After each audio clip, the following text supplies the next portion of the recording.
జనవరి 9 కొరకు CH Spurgeon గారు సిద్ధపరిచిన ఛాను చదువుతున్నాను, వినండి. ఔదార్యము గలవారు పుష్టి నొందుతురు. సామెతలు 11వ అధ్యాయం 25వ వచనం. నేను ఆత్మయందు ఫలించాలి అనుకుంటే నా ఆస్తిని నేను పెంచుకోకూడదు. నా ధనాన్ని పేదలకు పంచిపెట్టాలి. తలుపులు మూసిపెట్టి అభివృద్ధి పొందేవారు లోకస్తులే. అది దేవుని మార్గం కాదు.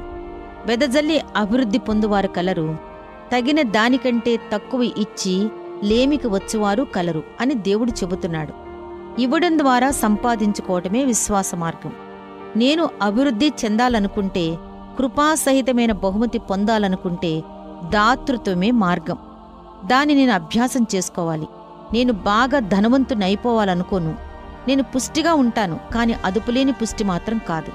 విస్తారమైన ధనం ఉంటే లోకం నాలో ప్రవేశిస్తుంది.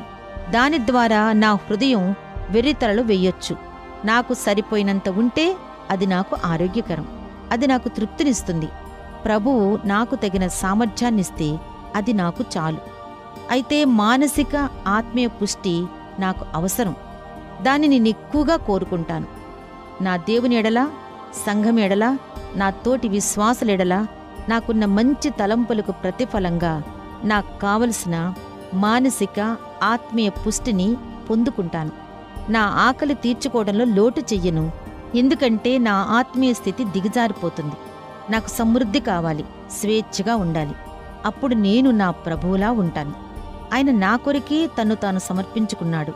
అలాంటప్పుడు ఆయనలా జీవించటానికి నేను బాధపడతానా?